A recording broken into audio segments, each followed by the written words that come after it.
En el segundo número de vuestra revista etnológica se puede leer un artículo sobre fibromialgia escrito por ti y tu equipo. Aparte de la fibromialgia, ¿qué otros campos crees tú que sería efectiva la diagnosis, como has demostrado en el artículo? Pues efectivamente la fibromialgia es un tema que tiene un gran interés.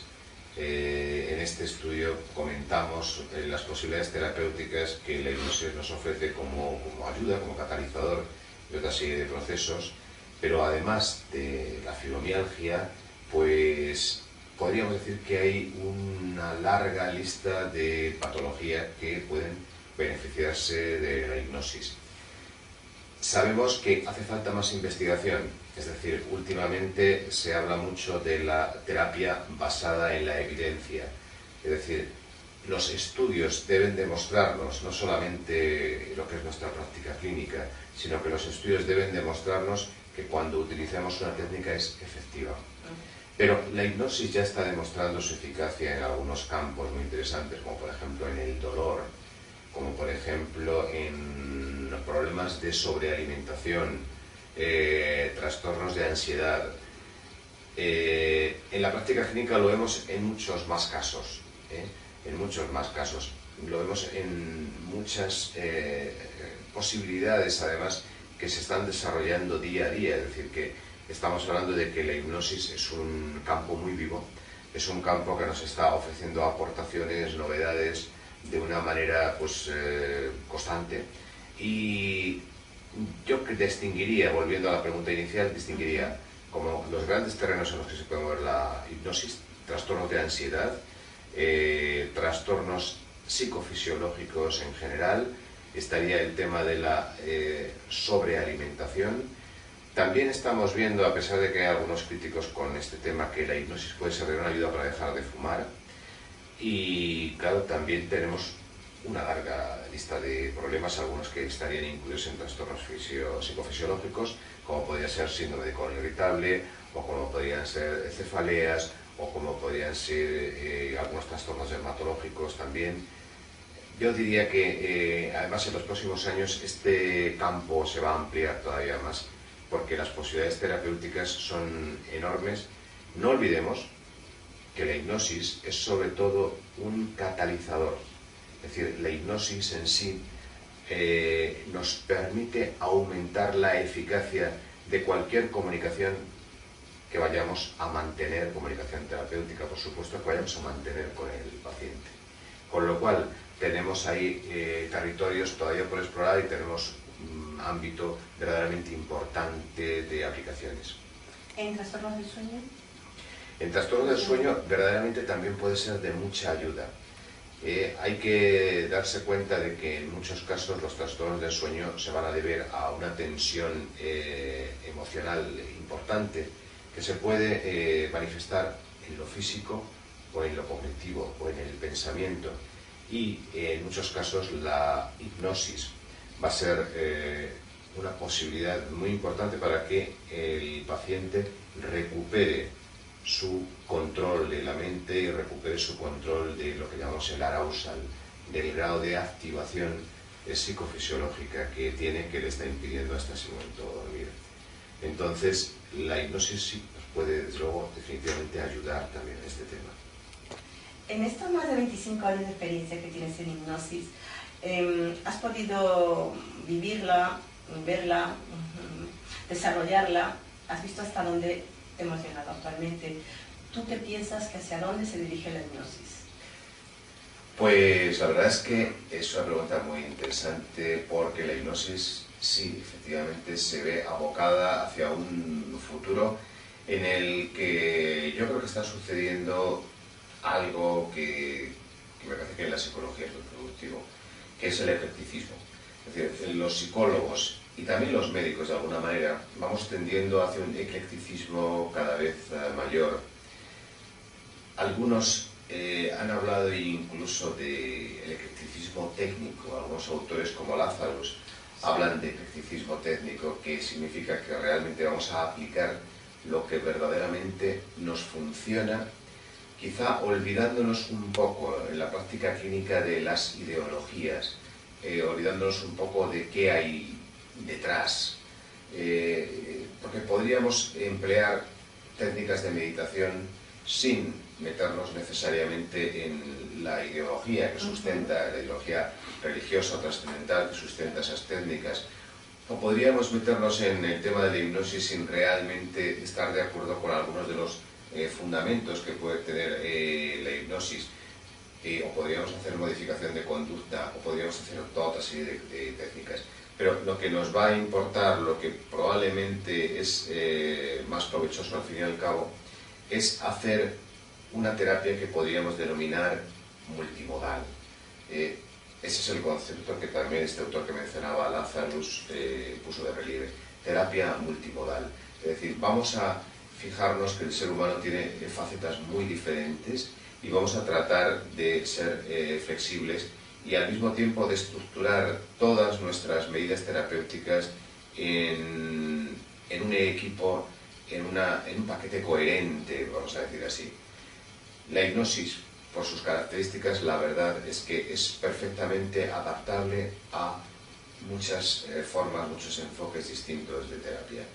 Y yo creo que hay todavía muchas sorpresas que la hipnosis nos va a deparar, porque estamos viendo cada día que realmente, lo mencionamos hace un poquito, que realmente podemos llegar muy lejos cuando trabajamos con esto que en definitiva estamos viendo que es la hipnosis, un proceso atencional, un proceso de concentración de nuestras energías mentales, podríamos decir, en el que estamos accediendo a recursos que pocas veces utilizamos.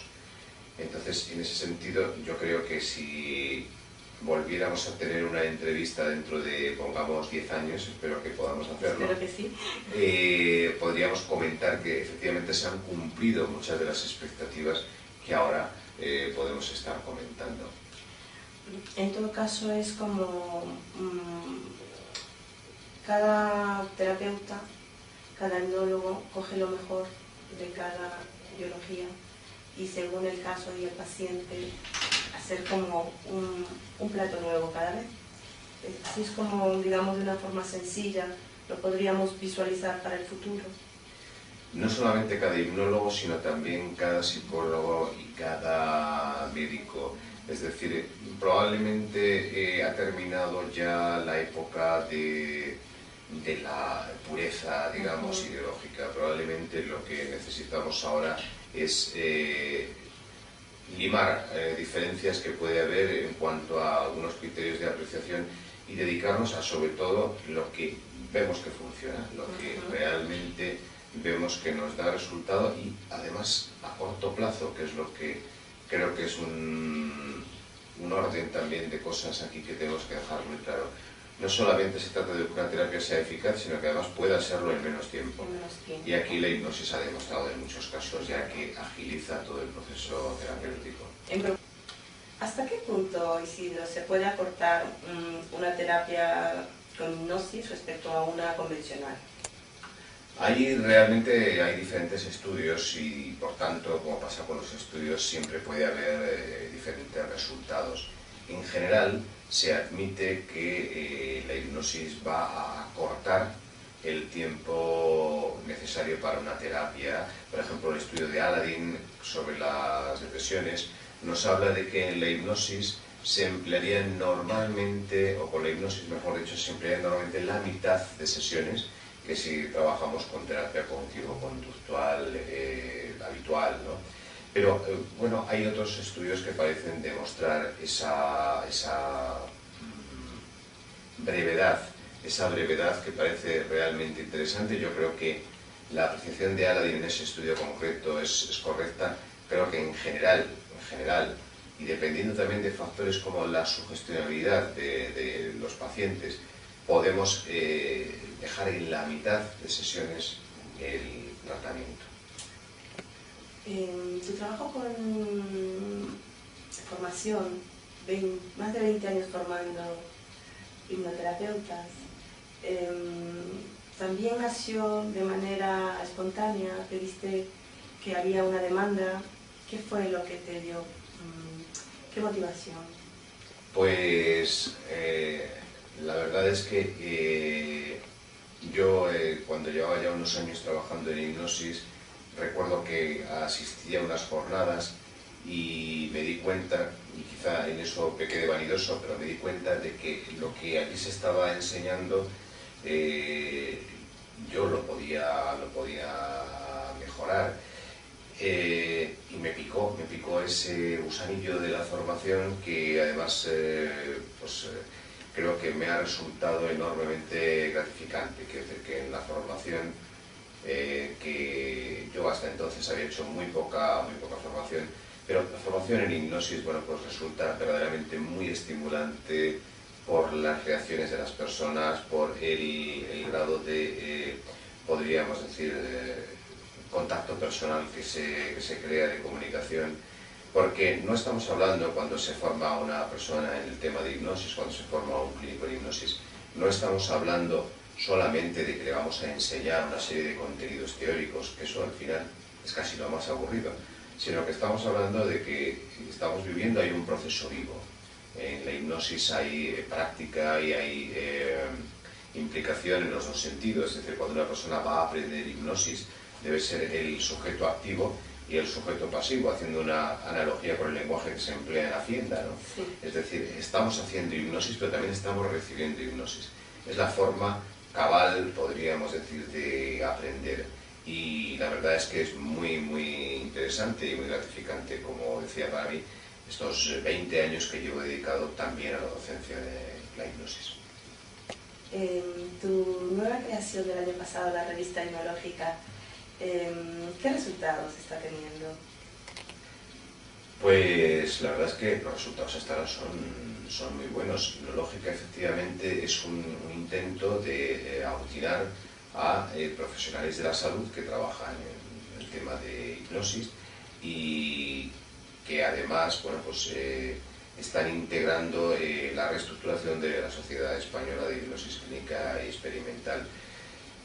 Ha sido muy bonito, está siendo muy bonito y va a seguir siendo, creo que cada vez más, el ir recogiendo colaboraciones de un lado a otro, el ir sintetizándolas, armonizándolas, porque es una revista además accesible para todo el mundo, es la ventaja de las revistas electrónicas, pero que además tiene dos apartados bien diferenciados, sí, para el público en general y para los profesionales de la salud. Esto es un reto porque, claro, tenemos que hacer contenidos que sean satisfactorios para los dos tipos de público que nos va a leer. En algunos casos es tan difícil que, bueno, que tenemos por eso que advertir que unas cosas son material profesional y otras cosas son material más al alcance de cualquiera. Pero precisamente ese reto nos hace más estimulante todavía esta labor de Hipnológica. Y por cierto que quiero aprovechar para saludar, aparte de a nuestros lectores, saludar a todo ese amplio equipo de Hipnológica que están haciendo un gran trabajo. Espero que tus inquietudes, el éxito de la revista, te deseo lo mejor y te agradezco el tiempo que has compartido con nosotros. Bueno, por supuesto que las gracias son para vosotros y que espero que sigáis colaborando y leyendo Hipnológica actualmente. www.hipnológica.com. Exacto. Gracias. Aparte de la revista Hipnológica, no dejéis de visitar el foro público en Facebook de Hipnosis Clínica, que es tanto para profesionales como para legos. Así que esperamos vuestras visitas.